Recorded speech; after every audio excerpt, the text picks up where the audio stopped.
Welcome back to our vlog where we break down the basics of designing beams, slabs, and columns. I'm Zia. And I'm Ian.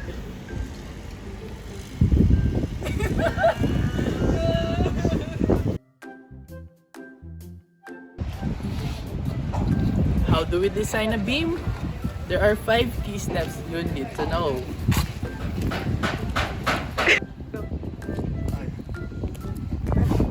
Number 1. Determine the loads. This includes dead loads like the weight of the structure itself, live loads, people, furniture, etc., and even earthquake or wind loads if needed. Number 2. Select the beam size and material. Most commonly, we use reinforced concrete or steel beams based on the project requirements.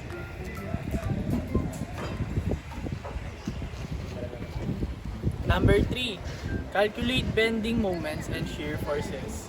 This tells us how much stress the beam will experience. We use structural analysis methods like the moment distribution method or finite element analysis to determine these values.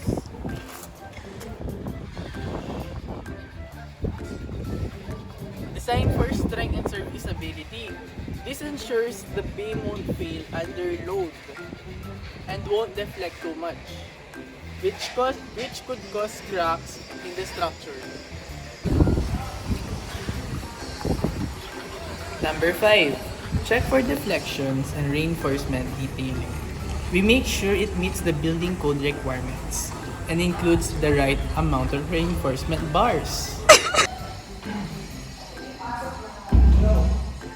What happens if beams aren't designed properly? If a beam isn't designed correctly, it can lead to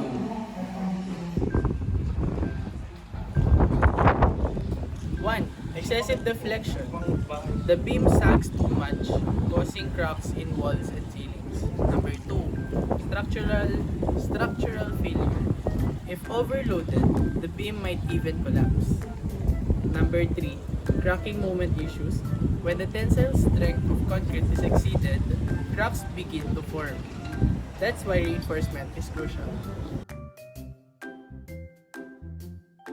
Now, let's talk about slab design. Slabs are large flat plates that provide floors and roofs in buildings. They can be classified as one-way slabs, which are supported on two opposite sides, and bending occurs in only one direction. Two-way slabs is supported on all 4 sides or directly on columns, which bending occurs in both directions. The steps in slab design include determine loads and spans, select slab thickness and reinforcement layout, perform structural analysis to determine moments and shear forces, design reinforcement according to standards, and check for deflections and cracking. Slab thickness is crucial and it must meet minimum requirements set by NSCP and ACI standards. Shrinkage and temperature reinforcement must be also provided to prevent cracking. Proper concrete cover is essential for protecting reinforcement from fire and corrosion.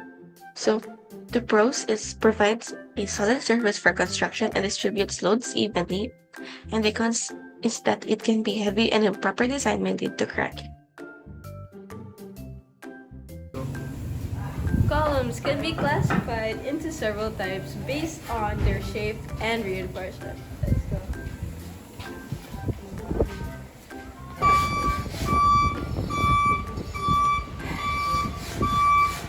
Short columns. These mainly fail due to comprehension and are common in low-rise buildings. Long or slender columns more prone to buckling because of their height.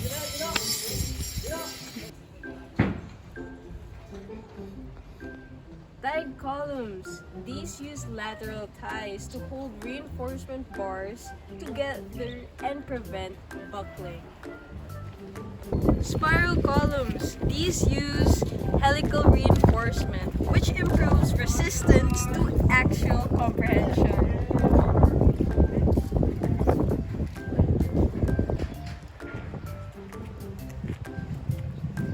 Composite columns.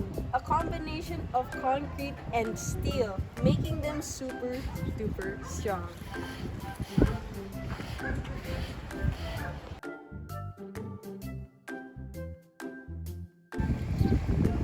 Here's how we design columns.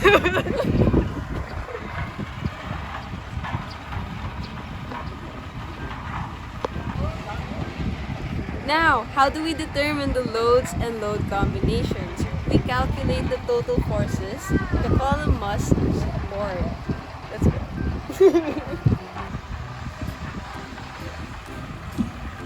Now, we should select the material and size, which is the cross-section and reinforcement are chosen based on the expected load.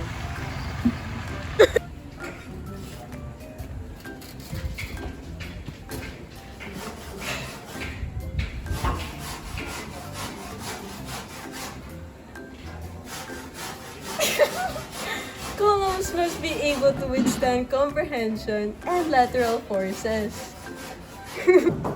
Always check slenderness ratio and reinforcement requirements. This ensures the columns won't buckle or crack.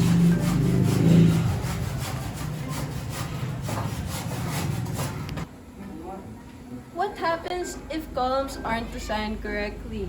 Now, if columns aren't designed properly, the entire structure is at risk. Potential issues include buckling. Buckling is a tall, slender column can suddenly bend and fail. Now, crushing failure. If the load is too high, the concrete can crush under pressure. Instability.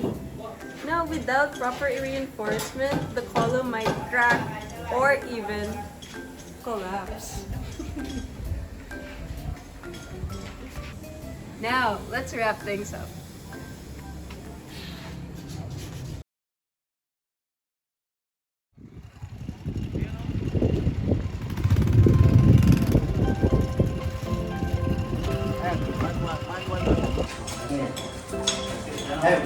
Babalik kami. Ayun nyo lang yung kasi na yan.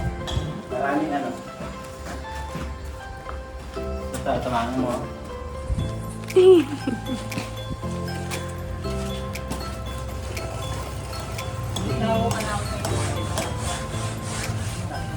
Sakto naman.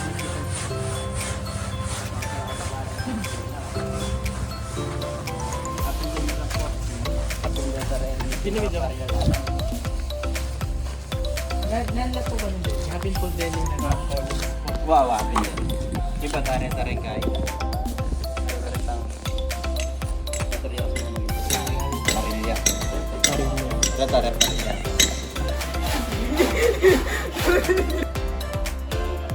Number 1.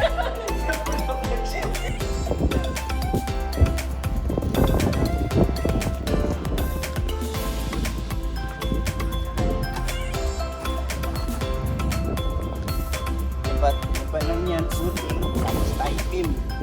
At rin yung tie beam. Iba. Okay.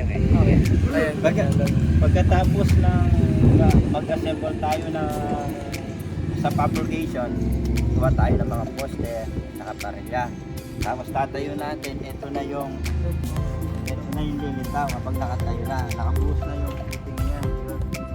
Pagkatapos ng pakita mo yung ayun, nakabuhos na. Ito yung footing.